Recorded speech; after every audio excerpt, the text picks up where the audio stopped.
Namo Bhagavate Vasudevaya. Om Namo Bhagavate Vasudevaya.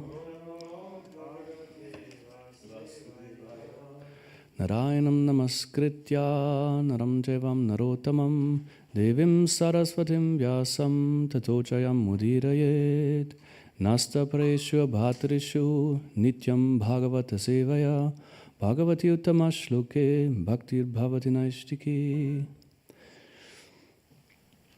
So we are at Canto 5, Chapter 13, Text 2.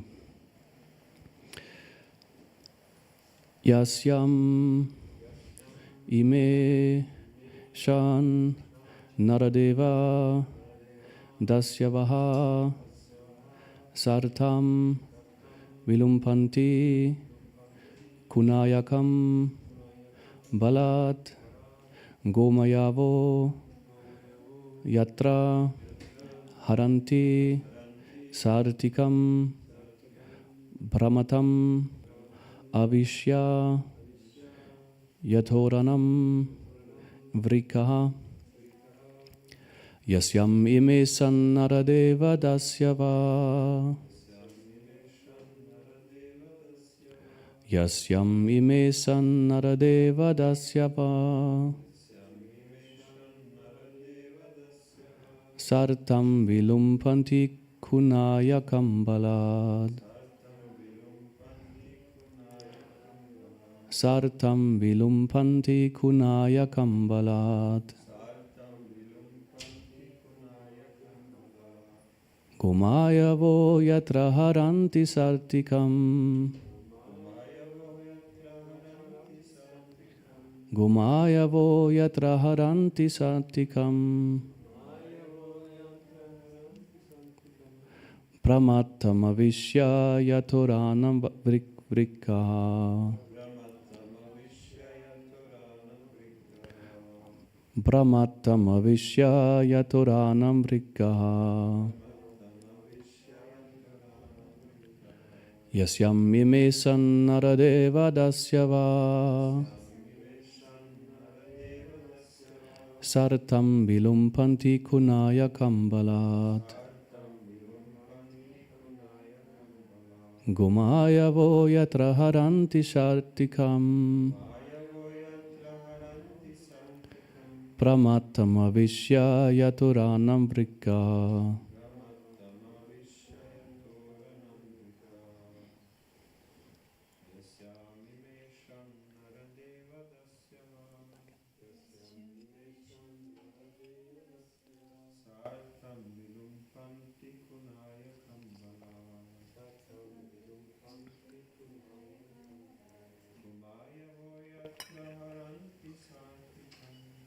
Maryanantam haranti satvikam pramatam avishya yatoranam vrika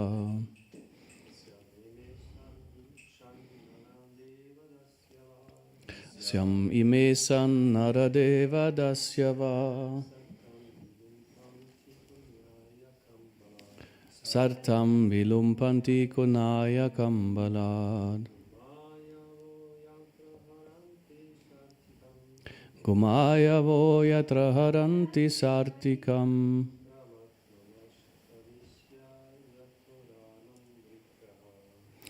matam avishya yatoranam vrikaha. Vaishnavis.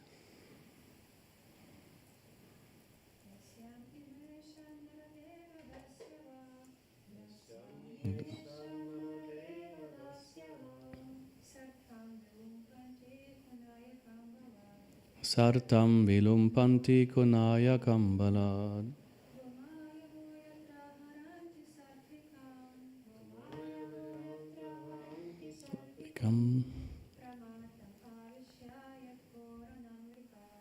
pramatam avishya yathoranam vrika yasyam ime sannaradeva dasyava sartam vilumpanti kunaya kambalad. Kumaya vo yatra haranti sartikam. Pramattam avishyaya thoranamrika.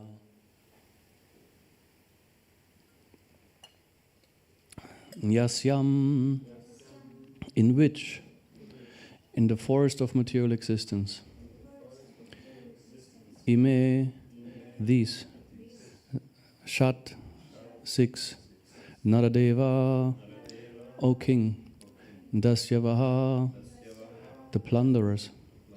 Sa'artam, the conditioned souls who are interested in false ideas.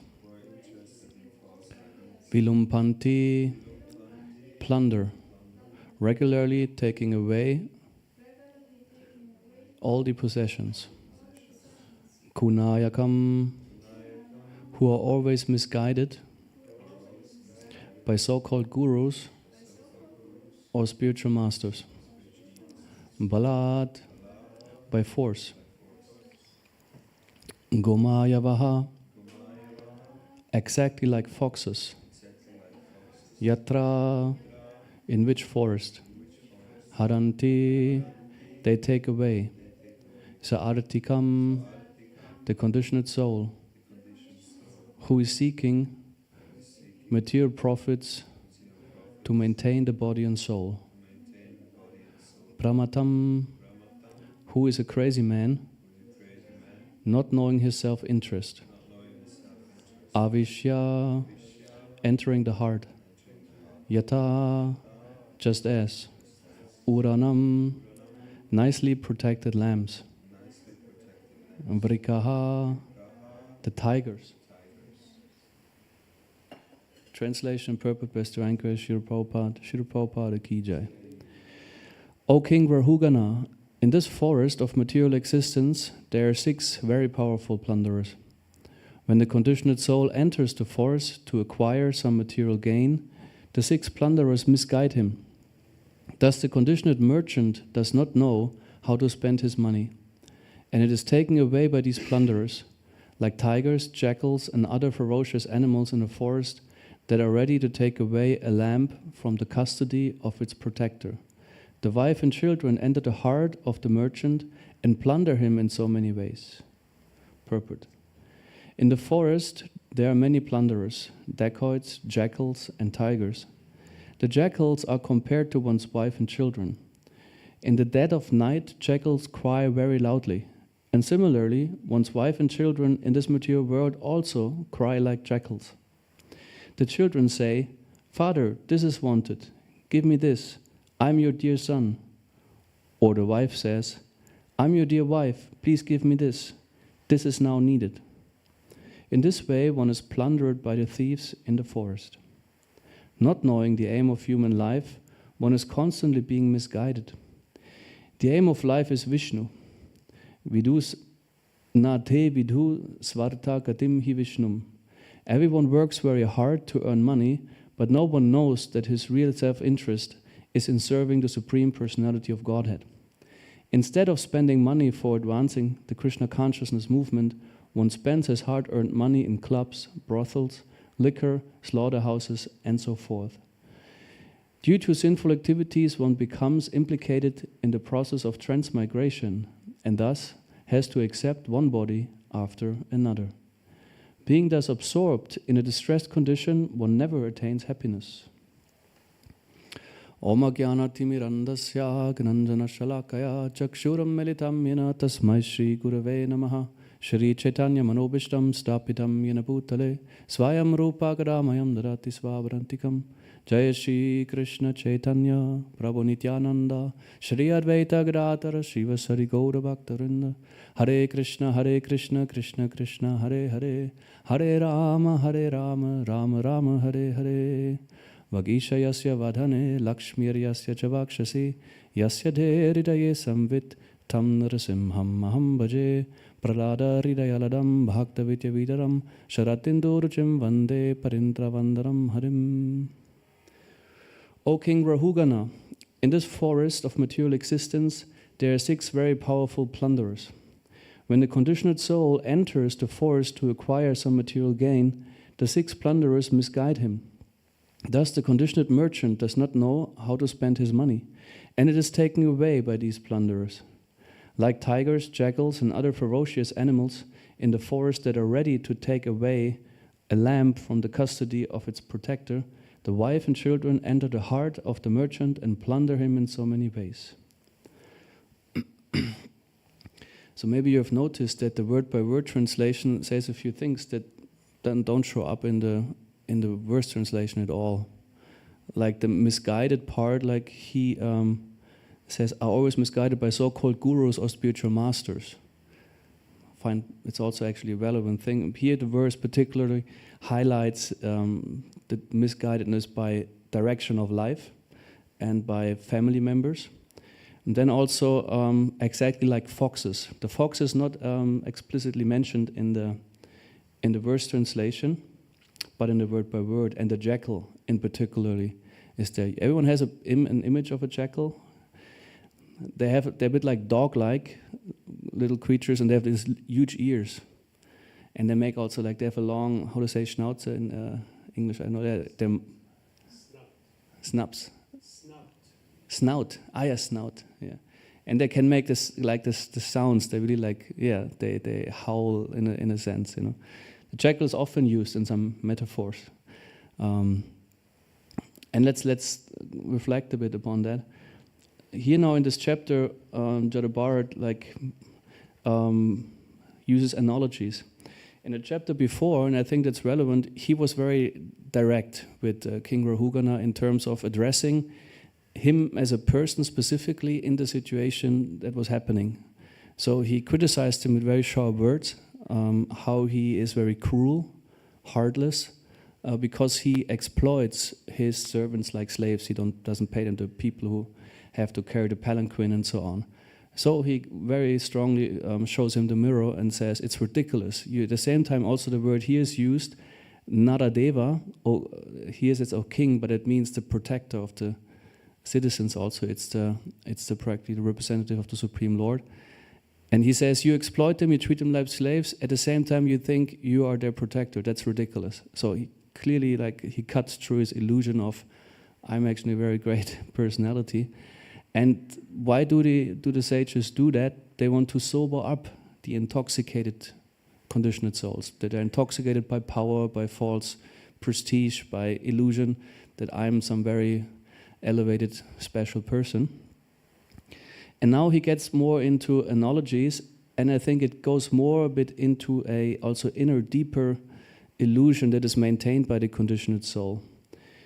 Means I'm a very nice, for example, husband or king. You know, he's like here addressing the illusion of material life. Like a king may also want to, of course, have a queen that he can be proud of, maybe having the sense of that's an ornament that also decorates me. If I have a nice wife, nice children, nice family, it's prestige.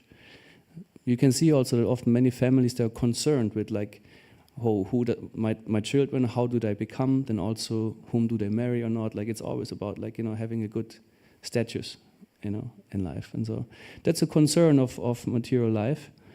And but what is here, what is not seen by the conditioned soul, although they think I serve my family, I do something good here, I'm a whatever pious person. At the end, one serves only oneself. Because it's about me having this, me kind of being nicely represented by this, me enjoying this. Although, of course, I do something for it. But even deeper, on a deeper level, it's the illusion that I enjoy although I suffer. And here it's like in this family situation, it's pointed out how like the family members are like plunderers. And the analogy of the forest is also interesting because the first verse talks about how the merchant enters into the forest.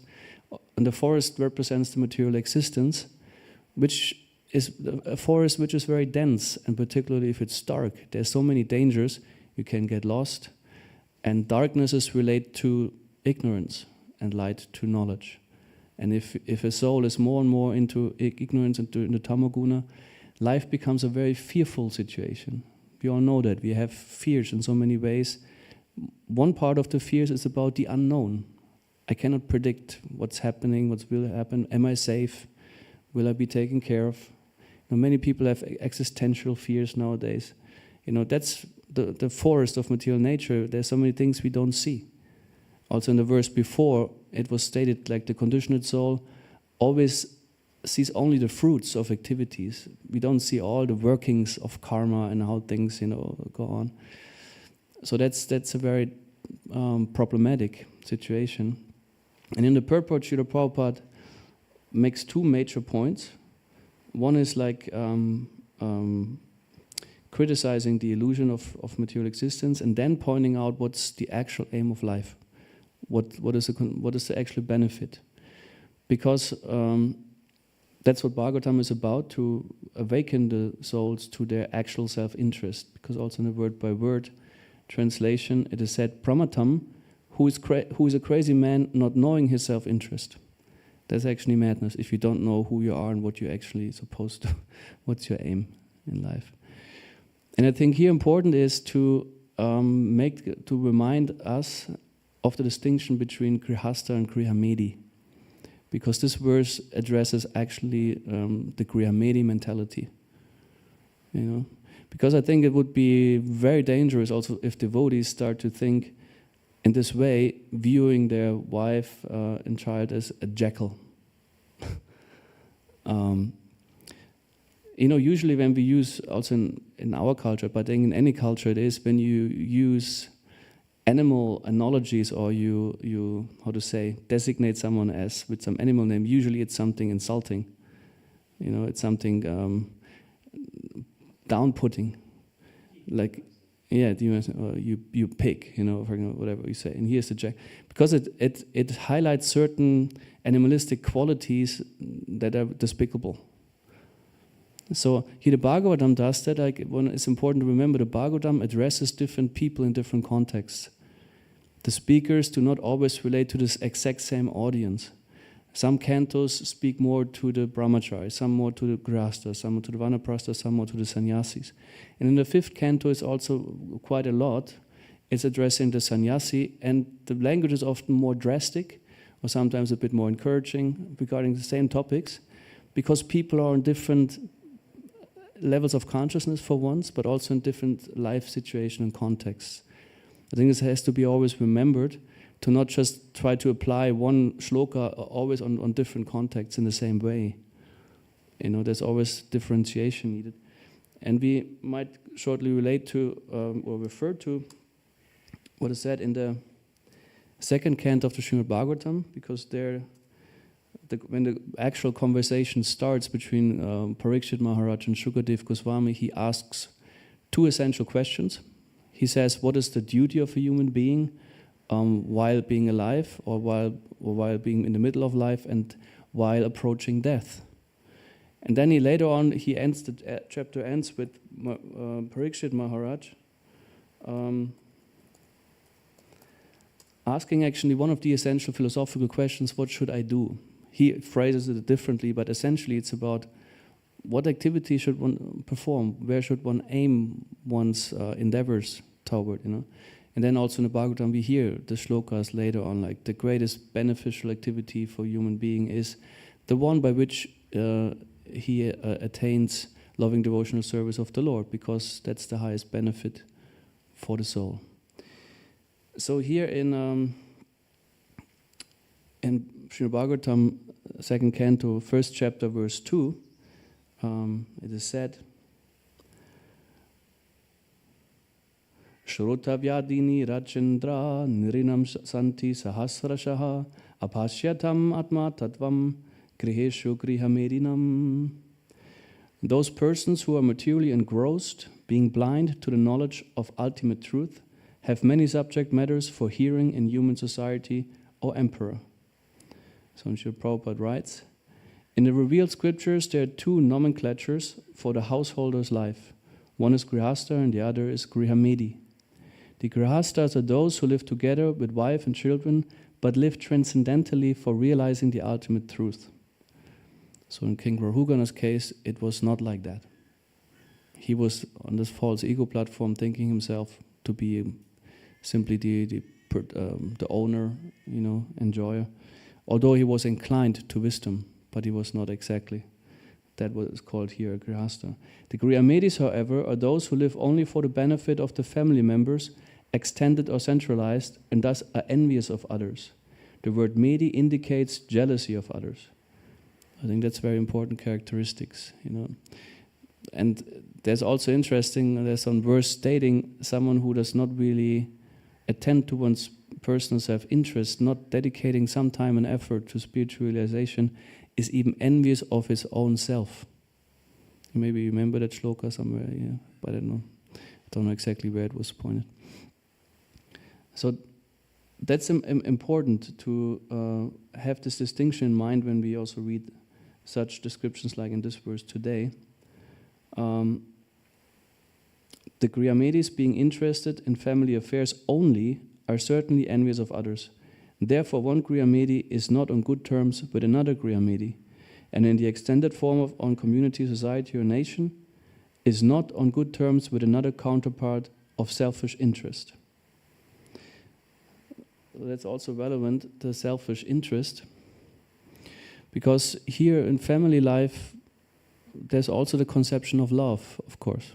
And you don't get together on the basis like understanding, there are some people that want to exploit me and I want to exploit them, so let's try to have a situation where we can try to conquer each other's resources. I think usually consciously we don't think like that. We think what's a person I can spend my life with, that I can love, that I can take care for, or be happy with, right? Or have a partner in life that maybe aims in the same direction, not be alone, stuff like that. But according to the modes of nature, the conditioned souls understand different things by the word love. Love is not the same for everyone. According to, let's say, the more one is in rajas and tamas, generally mentality is selfishness, self-centeredness, because it centers around physical, mental needs, like one's own comfort, and less to what does my counterpart need or want, or what is needed in a situation, like responsibilities and so on. Rajas is a lot about enjoyment, trying to exploit, or to take her spirit. And actually only in sattva, the more sattva is there, the more love can be something that is giving, nurturing, protecting, caring. And that's important, depending where people are at in their development, they have different understandings of love. And sometimes relationships or also family life is not working because a man and a woman come together who have different conceptions of what love is. Although we talk about the same word, we have different understandings of what it means, different expectations that come with it. Therefore, it's important to assess the nature of a person, a man and a woman, whether they really fit. Also in the ancient Vedic times, this whole concept of aniloma, pratiloma, this marriage is based on also guna and karma. Because certain gunas, they contradict each other, depending how much they are developed. And then would be a mismatch. People might feel passion for one another, but since their nature is maybe too different, they will not really fit. And it can come to this, if there's more passion and ignorance, then this analogy applies, like plunderers, like jackals and so on. It's about taking the other person's wealth. Here the metaphor is about the merchant and its money, but what is our wealth? What would you say? What is the wealth of a human being?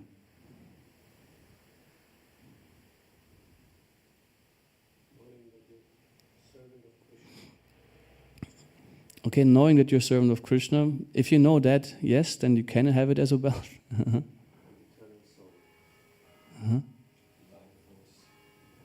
Yes, certainly, yes. Life force. I think the times. Yes, very good. Also, one of the greatest wealth we have here in life is the time. because also the human form of life is very limited. Time, we cannot buy it. Prabhupada makes this point many times. When he points out the foolishness of conditioned souls, guy comes to a doctor and says, please prolong my life a little more, I have some more desires. And doctor says, I cannot prolong your life, how can I do that? It's Krishna.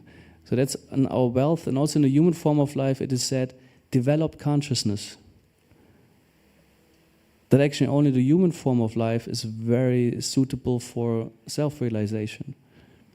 The other forms, like animal forms, like here, they are not even meant for that. It's not a fault. They're not to blame. Let's say a jackal or fox. It's not their dharma to, yes, you now have attained the body of a fox, so now become self-realized. It's not the duty of an animal. It's the duty of a human being. And also there depends on in which kind of mode of nature. There are different religious systems. And Bhaktivinoda Thakur always points out a very important thing. Vaishnavism is non-sectarian. The true Vaishnavas look at different religious systems as a necessity to accommodate people's different levels of consciousness. Even if they might oppose, like in practice and principles, to ours, but Bhaktivinoda Thakur in his Krishna Samhita particularly, he points it out that he calls them the swan-like people compared to the ass-like people.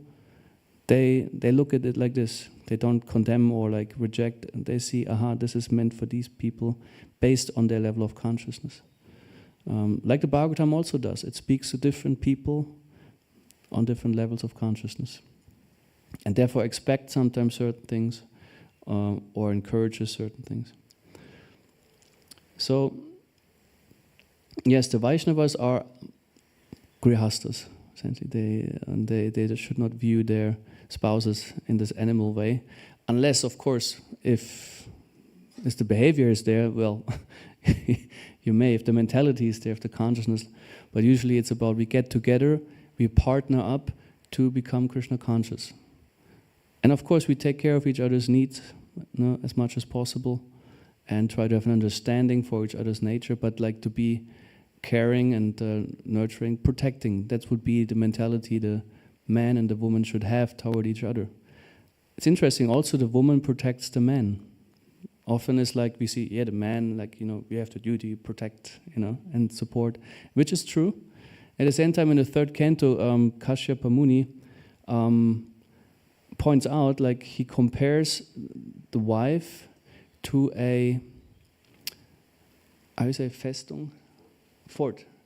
To a fort that gives protection to the man, because there is like a space for needs, material needs, physical needs, sexual needs, etc. And in a regulated way, that this is safe, because it's also in accordance with Shastra. Whereas if someone just would like go like around like that, it causes sinful reactions. So in this way also the wife is a shelter of the husband, and the other way around, husband is shelter of the wife. That would be the idea. And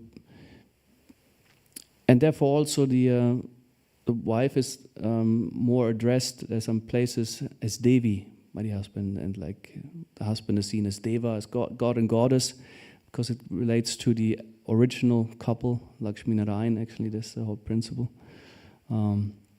Maybe a few words on that, because this might come across as like really inimical toward women, but it's more like pointing out a mentality one should be aware of when one wants to advance in spiritual life. But essentially, the king is made aware of you're in the illusion that you think you are like a big enjoyer, but actually you're being exploited. Because he tries to serve some other conditioned souls and depends, so to speak, on their happiness. So, and Srila Prabhupada, in the second half of the purport, addresses the aim of human life. The aim of life is Vishnu. Nate vidu svartakatim hi Vishnum. Everyone works very hard to earn money, but no one knows that his real self-interest is in serving the Supreme Personality of Godhead. So an important meditation can be to every day when you wake up and you start your activities, whatever you are able to do, to remember these abilities are given to me by the Lord. It might be very simple things like that you can prepare, like when you worship the deity in the morning, you prepare the paraphernalia, you have a mind that can remember mantras and procedures, you have the health and the energy and the consciousness to do these things, to understand, I'm equipped with these things, and they are supposed to, like a how to say, circle of life and nature, water that goes back to the ocean, that these things are being connected with the Lord. That's why I have them. Often the analogy of the spark and the fire is given. The spark separated from the fire will not last long. But if it remains within the fire, it maintains its fiery quality. Of course, every analogy has its weaknesses because a spark still at some point dissolves. But I think the point is clear, staying connected to the source of energy, the part that depends on the energy, must stay with the energetic. Otherwise, it gets lost. So the soul needs to stay connected.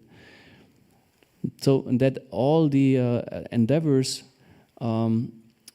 should be aimed at Vishnu because, like as the Ishopanishad instructs us, this will free one from karma. That's not the main motivation, but it's important to consider that devotional activities are karma. Don't entangle the soul, and still you get what you need, because essentially, like a temple here, provides a space to live, to sleep, to take for hygiene, So it's automatically there because you need that anyway. Also in the service, need to be clean. There will be food because the deity needs to be fed. You cook for the Lord, and then you have the remnants, etc., etc. So the things are there. So it's essentially, there's no loss if human beings dedicate their life to the Lord, because in the whole, all in all culture of devotional service, you're being taken care of. Of course, one also has to be able to renounce certain things and be, satisfied, with what is there. Like vegetarian diet. I still meet many people who think of vegetarianism as something you eat only some kind of leaves and a few raw vegetables. They don't understand that there's a whole world of amazing things. Even if you go vegan, you can do so many things. So yes, so at the end, it's not really a tapasya. And speaking of tapasya, something that is pleasing to Vishnu particularly is also if a soul makes an endeavor on the days of Ekadashi. And tomorrow is like the Ekadashi, Bhimanirchal. And I also, since a long time, I must confess, I haven't done Ekadashi since, or observed. It's a long time. I will also observe tomorrow, but with drinking water. I cannot without water, that's too much. But I will. And because I remember the experience is very important to become conscious again of how less you actually need if you can tolerate some inconvenience. Sometimes we think, oh no, my constitution. Of course, if one is has health issues, one should not fast like this. It's also clearly enjoined in Shastra. It's not like similar, like also with statements contextual. But if you can make some effort to reduce your intake and sleep and try to remember Krishna and Vishnu by pastimes or certain aspects of the Bhagavatam, whatever you feel inclined to, attracted to, and to increase the smaranam, the remembrance of the Lord. Because that's the goal at the end, that when we once have to leave our body, we don't know when it is. We always assume, of course, and think, I will grow old. But at that moment that we are able to remember Krishna. And therefore the mind has to collect impressions, strong impressions. Yam yam vapismaram bhavam jachati anti kalevaram tam tam evaiti kauntya sada tad bhava bhavitaha. In the translation with this verse, Bhavidaha relates to also repeated memories from hearing, but also, reliving, also important devotional experiences. And one part also of remembering is to remember the activities of great personalities, great sages. And today we have actually the disappearance day of Baladev Vidyabhushana. Baladev Vidyabhushana is very relevant in our line because you might be aware that the Bhagavad Gita commentaries Srila Prabhupada provided are based majorly on Baladev Vidyabhushana's commentaries. Of course, he also brings in Vishwanath Chakravarti Thakurs and so on. So, and I would like to share a bit of the life and some wonderful pastime of Baladev Vidyabhushana with you for the end. He was born in Orissa, in a city called Remuna. I read a bit here, like quote unquote. Baladev Vidyabhushana was born in Remuna in Orissa, the son of a merchant in the early 18th century. After his primary education, he went to Mysore to study with the followers of Madhvacharya, desiring to become a great master of Vedanta. After mastering Vedanta, Baladev journeyed to Puri in Orissa, where he again stayed in an ashram of followers of Madhvacharya. There he met Radha Damodar Das, a descendant of the great follower of Lord Chaitanya, Rasikananda. So it was Radha Damodar Das who introduced Baladev to Lord Chaitanya. By reading Sri Jiva Goswami's Bhagavad Sandarbha, Baladev became deeply impressed. It was in this way that Baladev Vidyabhushana came into the Gaudiya Sampradaya. From Puri, Baladev journeyed to Navadvip, where the Vaishnavas advised him to study under Srila Vishwanath Chakravarti Thakur in Vrindavan. Being very eager to meet the Thakur, Baladev stayed in Navadvip for only a little while and then departed for Vrindavan. Meanwhile, in Jaipur, Rajasthan, a conflict was brewing. Previously, Vrindavan had flourished under the guidance of the followers of Sri Chaitanya Mahaprabhu. Many large temples were built, and Vrindavan had become a great center of Vaishnavism. But the Mughal ruler Aurangzeb was determined to demolish the great temples and their deities. As a result, the deity Govinda ended up in Jaipur under the protection of King Jai Singh. His court was ruled over by followers of Ramananda who worshipped Sitaram. When the king favored the Gaudiya Vaishnava worshippers of Govinda, the Ramanadis tried to discredit them as being unauthorized. So there's the whole story of the conflict brings forth something wonderful, because that the Gaudiya Vaishnavas till then, they didn't have their own purport on the Vedanta Sutra, because Mahaprabhu was considering the Srimad Bhagavatam the natural commentary, and the Ramanandis, worshippers of Sitaram, we see that it's like, I understand it as the, like also in the Sri Sampradaya, they had the difference, they consider that Lakshmi and Narayana are not being worshipped together. In the Gaudiya Vaishnavas, they have Radha Krishna together on the altar. If you go to South India, if you have been, someone of you has been to India, South India, to travel to temples, then you may remember, if you enter the temple, there's separate portion. The temples anyway are huge, amazing architectural structures, that the residence of Lakshmi is very separate from Vishnu. You visit Vishnu, I don't remember, but you visit them separately. They're not put together in the same place. Because the mood is different, of course, it's also Aishwarya mood above, like the king and the queen, they have their separate quarters. And of course, this reflects in the overall mood of the devotees. And now comes here, the deity of Govinda came to Jaipur, and King Jai Singh was very inclined. And now the conflict was there. They say it's not authorized, because based on the religious system in the Sampradaya, you don't do that. So they challenged him to prove that anyway, first of all, are you authorized? And they of course didn't want to allow such another devotional culture. So King Chai Singh had said here, because I shortened it a bit, he didn't see really much of a difference, and he actually was inclined that the difference can be reconciled rather easily. And Sri Vishwanath Chakravarti Thakur at that time was already very old, elderly. He was not anymore fit enough to do that. So he actually gave the task to Baladev Vidyabhushana to how did they say here? They chalked out a strategy to defeating the Ramanandis. And then Baladev went to Jaipur. But he was at that time, of course, he was young and unrecognized. He didn't have the name or fame. So it was more difficult to get an audience, but he managed to get. That he was there to meet the challenge of the Ramanadis. Here, like more quoted, the debate began, and the first point of contention was that the Gaudiya Vaishnavas were not one of the four sampradayas mentioned in the Padma Purana.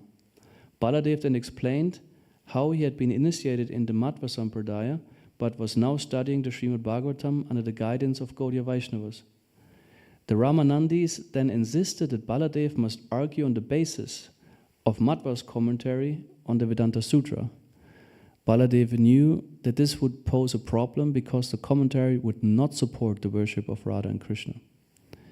The Gaudiya Vaishnavas didn't have their own commentary on Vedanta Sutra because Sri Chaitanya Mahaprabhu had thought that Srimad Bhagavatam is the natural commentary on Vedanta Sutra by the author himself.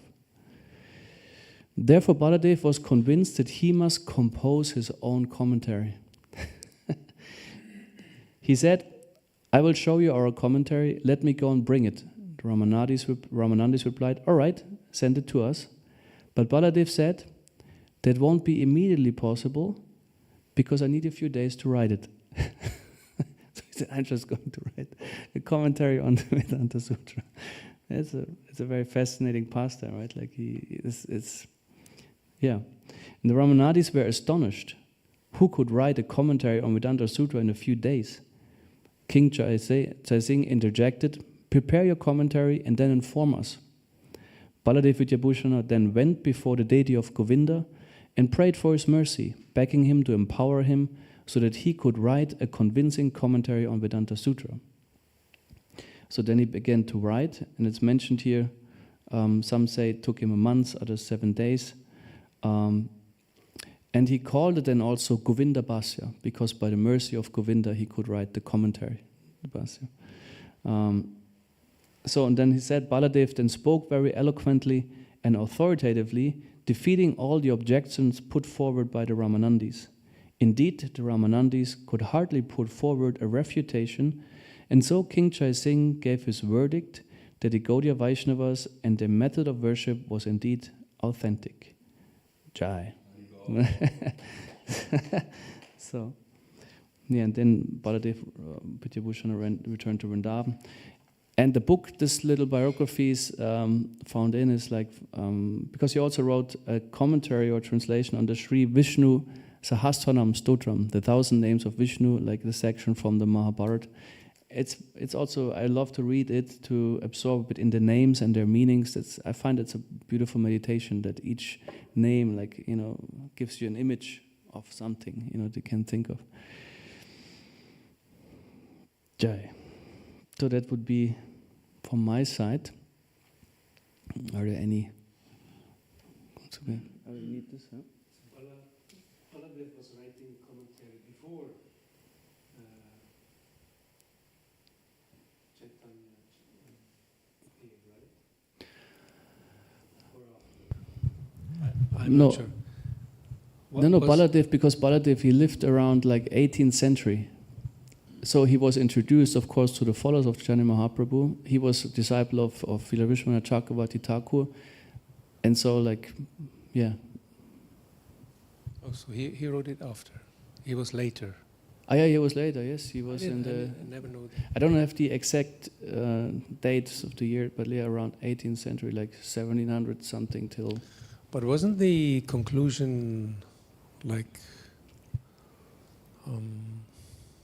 Ramanujacharya was like everything is one, and then Madhvacharya was everything is two. I mean there is two, and then Balacharya is like it is one and two, and it's inconceivable. It's Achinta Beda Veda Tattva. And how was that later after Chaitanya Mahaprabhu? Because that is actually what Chaitanya Mahaprabhu promoted, isn't it? Yeah, what you're talking about is, of course, still the different sampradayas maintain, of course, their conclusions, and that is always a bit of a problem.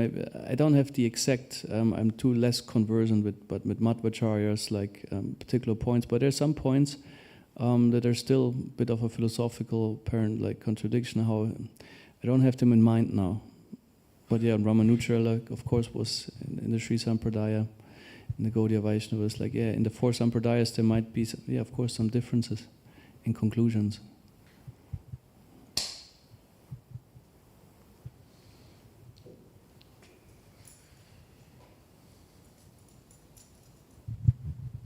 Hare Krishna Prabhu, thank you for your lecture. To this point, why didn't they accept Srimad Bhagavatam as the commentary if Chaitanya Mahaprabhu says it like that? It's a good question. That's, I don't know. I just know the few informations there that they didn't. I know that maybe the pastime or like the biography some were available in full. I just have this part now. My assumption is that, of course, they are like in many religious systems or also some pradayas, people are attached, of course, to their own traditions and also sometimes conclusions. We have to also. We have sometimes conflicts also within ISKCON regarding generations, regarding what perspective to take on things. The principle, for example, time, place, and circumstances, or some philosophical points. So there's always people have their strong beliefs in something, and also sometimes attachment, and they might sometimes be more clear attachment. Sometimes they are hidden attachment. And so then, of course, we stick to points. We don't accept something, and we try to find philosophical arguments and this and that to not accept what could be accepted as well. So I understand it like this, that it's also personal attachment of course, I think it's also about power, because if they were like predominant with their way of worship, and what if they allow something that apparently contradicts their view of God, like because they say, yeah, Sita Ram, they worship together. There's a whole mood involved, and it's called a religious sentiment. And I think that got offended by this. Like, what now? These Gaudiya Vaishnavas come to say Radha Krishna, and you put them together on the altar. So I think it offends also some nourished or deep held religious sentiment. And I have also some points from the previous part, like the first part of the verse, and I was wondering what these 6 plunderers are, because it's only mentioned about the wife and children. So I was wondering who else the other plunderers are. I'm not sure if in the following verses they will be picked up on. Yes, it's certainly an interesting question. That's why I pointed in the word-by-word translation, the plunderers. As you mentioned. I mean, of course. Sorry. Sometimes it's related also to the qualities of lust, anger, greed, and so on. Could be plunderers. Here in the verses, also misguided by so-called gurus and spiritual masters. So they also plunder because they take service and they exploit Prabhupada would say the foolish disciple. But maybe someone else knows a bit more about the plunderers that are indicated. The landlord. The government has authority. Because in the previous verse was there.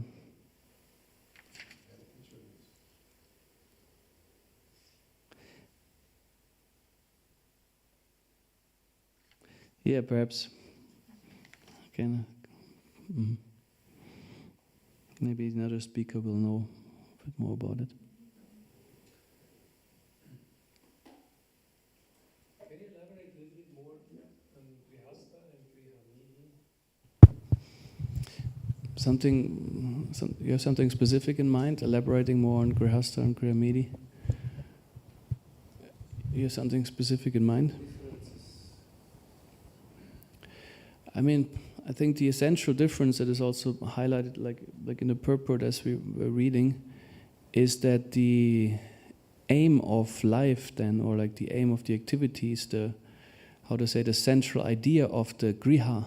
Griha is like the home, or like we say the household. What is it dedicated to?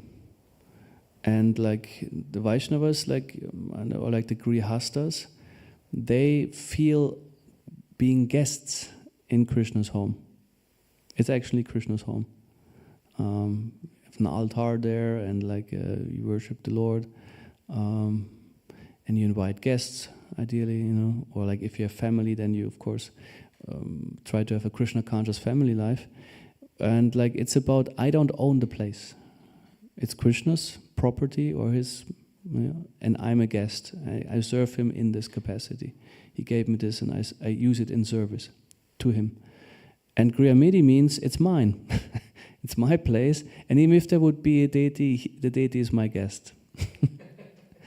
And in a sense could also be seen sometimes in a more sweet mood by Vaishnavas, that like maybe Krishna is merciful and he shows up, and although I'm not qualified, etc. But essentially the Grihamedi I understand as he feels entitled and has a sense of ownership.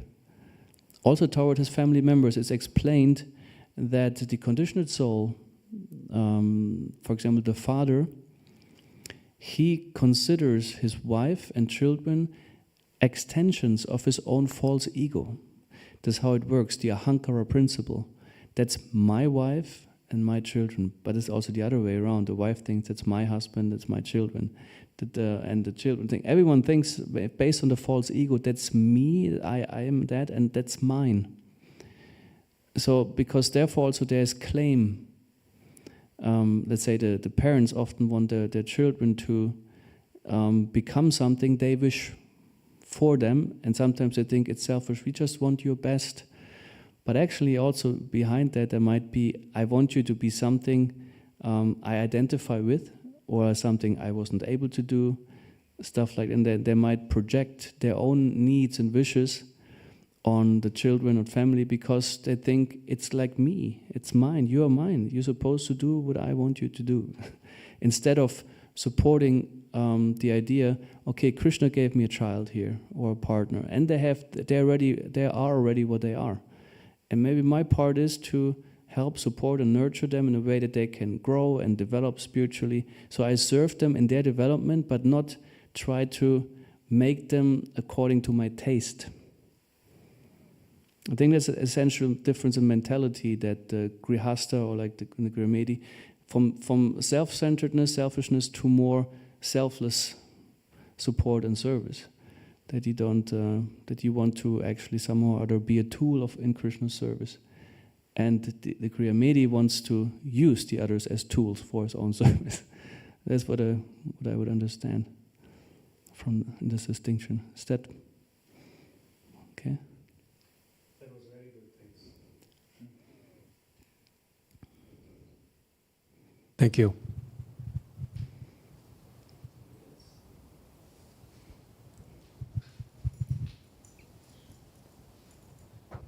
Hare Krishna, I have one more small question. You were mentioning Aniloba and Pratiloba. Mm-hmm. What is that?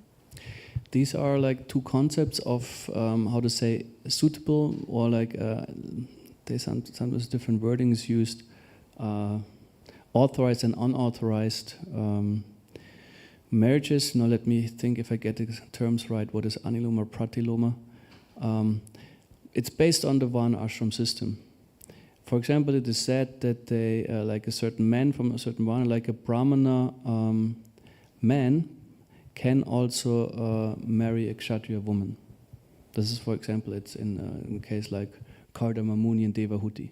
Kardama Muni was Brahmana, and actually, which Manu was it who gave them Devahuti? Yeah, but anyway, was offered a wife. But the other way around, it's not working. That Kshatriya man marries a Brahmana wife. I think the principle is like that, like from a upper Varna they can, that a Brahmin can marry into a lower. Oh my God, now you got me on. But there's a whole principle, which Varna is like in which way men and women are suitable, which is a good match, which is according to Shastra, and which is not. That, for example, also with the Shudra. I would have to look that up. Oh my God. Yeah, I think it just popped in my mind. I remembered it, but not so in detail.